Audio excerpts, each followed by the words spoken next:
Hola, soy Roberto Campos. Vaig a contar-vos coses de la mili que van passar, más o menos. Als 4 dies d'estar allí, en el cuartel de Paterna, del 20 de Guadalajara, que n'hi havia 1.000 persones allí, nada menos, más o menos, van destinar a la cuina, a mi i a 6 anys. I tot el dia vam estar pelant guirelles, cebes, netejant perols, netejant plats, fregant-ho tot. I això va ser una mala experiència, vaig passar un dia horrible. De hecho, crec que em vaig constipar i tot aquest dia, perquè tot el jaleo ese, que soc propens jo a constipar-me. I després, estant jo allí, pues, recorde que van fer una piscina, uno que li deia el sargento Peña, anava una vareta allí manant, i els soldats pues, portant material i fent una piscina.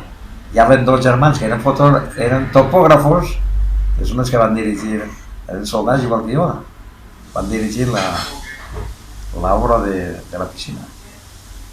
Després, quan visitàvem en la companyia, contàvem a mi i els companyeros que algú es quedava dret despert a veure'm a mi perquè era sonàmbul. Jo em balsava de la llitera que tenia per dormir i posava a caminar per allí i a dir coses i es divertien alguns. Això sí, és autèntic. Encara hi ha companyeros, tinc companyeros que des d'entonces, l'any 57, era? Sí, l'any 57, encara es veiem regularment cada any. Ara n'hi ha un que està fastidiat, però i anem a Corbera d'Alzira a fer una paella. 5 elements d'entonces, que ara perdura l'amistat. Uno de València, uno del Gemesí, uno de Corbera, un altre de València, que s'ha mort ja, i jo érem 5.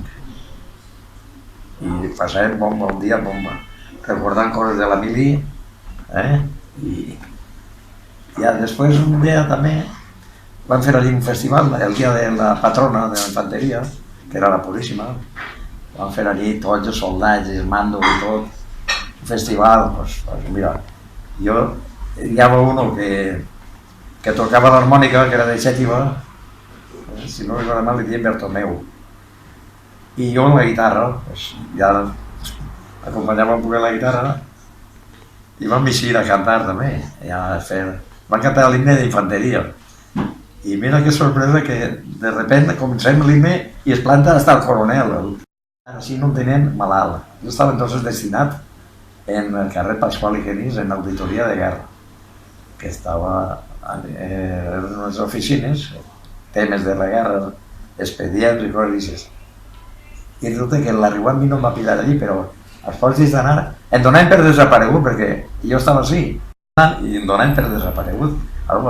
Va morir tanta gent i al final vaig aparèixer, encara vaig veure mig metre de fang al carrer La Pau i per capitania, que és on estava jo menjant, tenia jo... En fi, això. I després també, altra anècdota és que tot el quartel se'n va anar a decidir, va haver una algarabia en els morros allí, tot el quartel, i se'n van quedar 6 en València, jo un dels 6, perquè jo estava en oficines i em van agarrar a mi. A més tenia un poquet d'enxufe, jo també en aquella època, si no tenies un poquet d'enxufe, no feia res. Gràcies a això, pues, vaig passar molt bona mili. Tenia una habitació, una carrer Pasqual i Genís, la clau, i un llitet allí, i allí dormia jo i tot. Més cèntric, no pot ser. Em vaig fer el carnet de conduir estant en la mili, que és una de les millors coses que m'ha passat a mi allí. I també em van operar d'ací, un quiste que tenia ahí, que no se m'ha reproduït. Me despedís ja, esperant que vos agrade el que vos ha contat i